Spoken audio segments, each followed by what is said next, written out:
तो दोस्तों, अगर आप डर का असली मजा लेना चाहते हो, तो इस चैनल को सब्सक्राइब करो और हर रविवार हमारे साथ रहिए। यहाँ मिलेगा आपको सस्पेंस, थ्रिल और वो डर जो आपने कभी महसूस नहीं किया होगा। क्या आप तैयार हो? तो देखते रहिए। गर्मियों की एक अंधेरी रात थी। सड़कें सुनसान पड़ी थीं और ठंडी हवा में एक अजीब सी घुटन घुली हुई थी। सड़क के किनारे खड़े घने पेड़ अंधकार में और भी भयावह प्रतीत हो रहे थे। रोहन और आदित्य, दो घनिष्ठ मित्र, अपने एक मित्र के घर से लौट रहे थे। हंसी मजाक करते हुए वे आगे बढ़ रहे थे, लेकिन जैसे ही उनका रास्ता एक पुरानी सुनसान हवेली के पास पहुंचा, माहौल में एक अजीब सी बेचैनी भर गई। आदित्य ने हल्के अंदाज में कहा, रोहन, यह वही हवेली है जहां कहते हैं कि एक खतरनाक भूत का साया मंडराता है। रोहन ने हंसी उड़ाने की कोशिश की।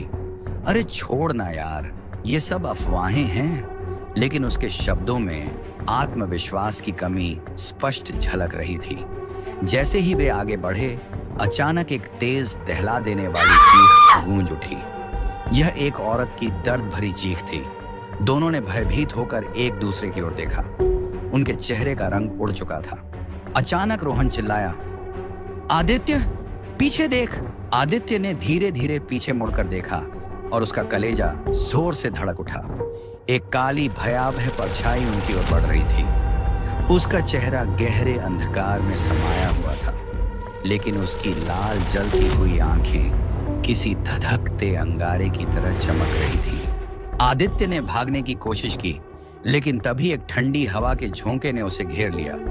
उसे अपने गले पर किसी के ठंडे स्पर्श का एहसास हुआ। रोहन ने देखा कि आदित्य के चेहरे पर एक अजीब सा सुकून था, मानो उसकी आत्मा उसके शरीर से निकल चुकी हो। आदित्य! रोहन जोर से चिल्लाया, लेकिन तब तक आदित्य निर्जीव होकर जमीन पर गिर चुका था।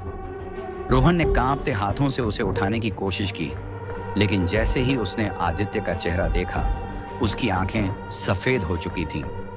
रोहन का दिल जोर जोर से धड़कने लगा। डर से उसके पैर कांपने लगे। जितनी तेज वह दौड़ सकता था, उतनी तेज वह अपने घर की ओर भागा। घर पहुंचकर भी आदित्य की मृत्यु की छवि उसके दिमाग में घूम रही थी। वह अपने बिस्तर पर पड़ा रहा, लेकिन नींद उसकी आंखों से कोसों दूर थी। जैसे ही उसने आंखें बंद की, उसे किसी की धीमी फुफकार सुनाई दी। अचानक कमरे की रोशनी मंद पड़ने लगी और ठंडी लहर उसके शरीर से गुजरने लगी। रोहन ने घबराकर आंखें खोली और देखा, उसके पैरों के पास वही आकृति खड़ी थी, वही जलती हुई लाल आंखें, वही भयानक उपस्थिति। रोहन, तू अकेला बच गया। कमरे में आदित्य की गूंजती हुई आवाज फैल गई। रोहन ने बेतहाशा भागने की कोशिश की, लेकिन उसके पैरों में मानो जंजीरें पड़ गई थीं। आदित्य धीरे धीरे उसकी ओर बढ़ रहा था। उसके चेहरे पर एक डरावनी मुस्कान थी। मुझे यहाँ अकेले अच्छा नहीं लग रहा रोहन, तू भी मेरे साथ चल।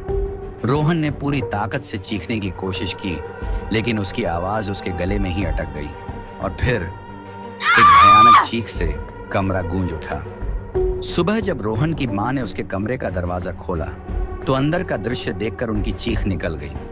रोहन जमीन पर पड़ा था। उसकी आंखें पूरी तरह सफेद हो चुकी थीं और उसके होंठों पर वही अजीब भयावह मुस्कान जमी थी। दरवाजे के पास फिर वही धीमी फुफकार सुनाई दी, जैसे कोई अनदेखी शक्ति वहां खड़ी हो, किसी नए शिकार की तलाश में।